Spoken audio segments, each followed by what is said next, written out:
नमस्कार, मैं सोनाली और आप देख रहे हैं द एक्सपर्ट न्यूज। पेश है वाराणसी की प्रमुख खबरें। सीएम योगी 2 दिवसीय दौरे पर वाराणसी पहुंचे, तो वहीं वाराणसी में गंगा का जलस्तर खतरे के निशान के करीब पहुंच गया है। वाराणसी में जल संरक्षण को लेकर सरकार सक्रिय है। वहीं खबरों में और भी बहुत कुछ है, खबरें देखते हैं विस्तार से। मुख्यमंत्री योगी आदित्यनाथ 2 दिवसीय दौरे पे वाराणसी पहुंचे। पुलिस लाइन से सर्किट हाउस रवाना होकर वहां पे उन्होंने विकास कार्यों की समीक्षा बैठक की। इसके बाद श्री काशी विश्वनाथ मंदिर में दर्शन करेंगे और सावन में श्रद्धालुओं को दी जा रही सुविधाओं का भी निरीक्षण करेंगे।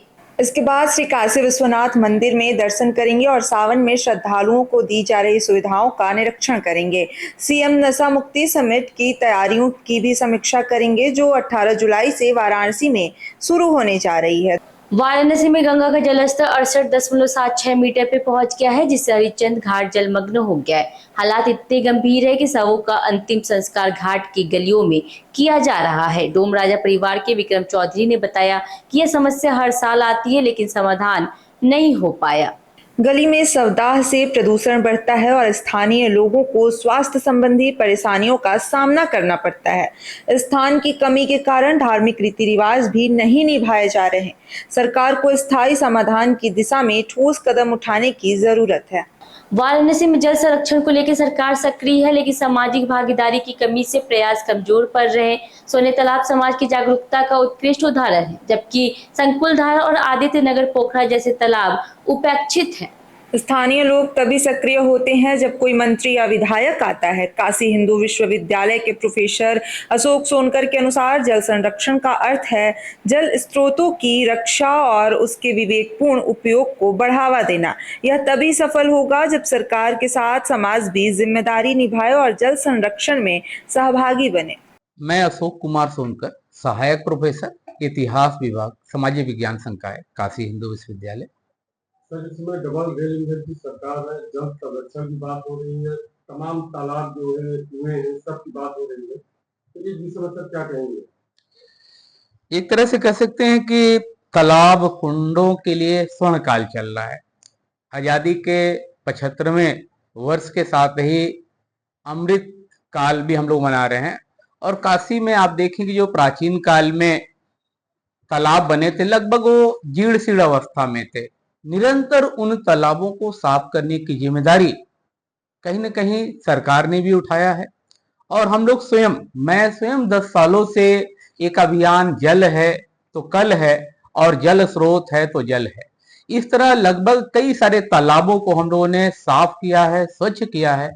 पहाड़िया तालाब एक उदाहरण है। मरवाड़ी युवा मंच वरुणा शाखा वाराणसी द्वारा 19 जुलाई 2025 को भेलूपुर स्थित डायमंड होटल में बनी ठनी 3 मेला का आयोजन किया जाएगा। मेले में महिलाओं द्वारा 70 से अधिक स्टॉल लगाए जाएंगे, जिसमें दिल्ली की बांस की वस्तुएं, लखनऊ की चिकनकारी, चांदी के आभूषण, राखियां, डिजाइनर ड्रेसेस, फूड स्टॉल्स व बनारसी चाट शामिल होगी। संस्था की अध्यक्षा निधि जयसरपुरिया ने बताया कि यह मेला महिला उद्यमियों को प्रोत्साहित करने का एक सशक्त मंच है। मेले की मुख्य अतिथि समाज सेवी भारती मधोक एवं आशा गोयल होंगी। कार्यक्रम में कई गणमान्य महिलाएं मौजूद रहेंगी। मारवाड़ी युवा मंच वरुणा शाखा कोषाध्यक्ष ऋतु तुलसियान। मैडम, ये मेला में कहाँ के लोग रहेंगे, क्या क्या इसमें स्टॉल में लगेगी? ये हमारे हर साल लगती है मेला वरुणा शाखा में, और 19 जुलाई डायमंड होटल में ये मेला लग रहा है।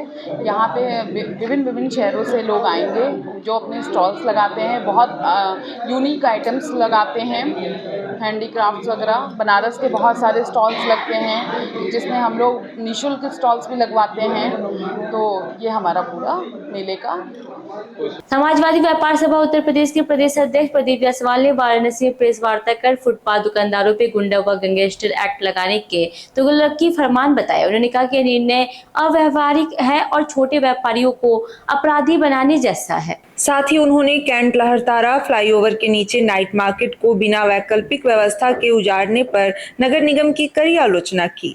जायसवाल ने मांग की कि प्रशासन छोटे दुकानदारों के साथ मानवीय व्यवहार करे। जल्द ही समाजवादी पार्टी का प्रतिनिधि मंडल प्रशासन से मिलकर इस मुद्दे पर चर्चा करेगा। प्रेस वार्ता करने का उद्देश्य ये है कि अभी विगत 26 जून को वाराणसी के पुलिस आयुक्त महोदय श्री मोहित अग्रवाल जी ने एक फरमान जारी किया कि जो दशा समेत चौक, गुदलिया, कोतवाली के आसपास जितने भी छोटे दुकानदार हैं जैसे ठेला वाले, खुमचा वाले, गुमती वाले, रेहड़ी पटरी वाले, अगर वो अतिक्रमण करते हैं तो उनके पर FIR दर्ज की जाएगी। और अगर 2 या 3 बार अगर केस दर्ज हो गया तो उसके बाद उन दुकानदारों पर गुंडा एक्ट और गैंगस्टर की भी कार्रवाई की जाएगी। इस तुगलकी फरमान का मैं समाजवादी पार्टी उत्तर प्रदेश व्यापार सभा के अध्यक्ष के रूप में घोर निंदा करता हूं, क्योंकि मेरा मानना है कि माननीय उच्चतम न्यायालय द्वारा ये लगातार कहा जाता है कि जो खुमचा, ठेला, गुमती वाले दुकानदार हमारे रेहड़ी वाले होते हैं वो कहीं न कहीं हमारी अर्थव्यवस्था की रीढ़ की हड्डी होते हैं।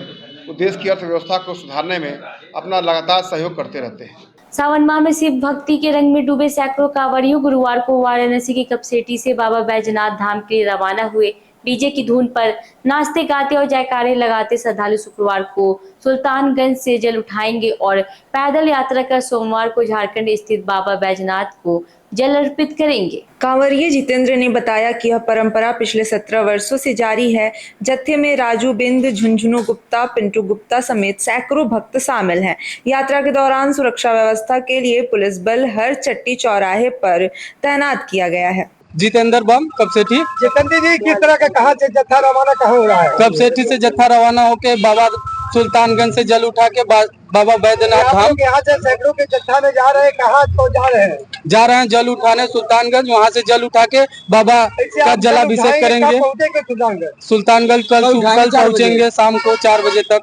जल कब वहाँ से उठाएंगे? शाम को 4 बजे। वहाँ से जल उठाने के बाद कहाँ चढ़ाएंगे जल? देवघर। वाराणसी की ऐसी तमाम खबरों को देखने के लिए वी एक्सपर्ट न्यूज को लाइक एंड सब्सक्राइब करना ना भूले। फेसबुक, इंस्टाग्राम और ट्विटर पे भी वी एक्सपर्ट न्यूज को फॉलो जरूर करें।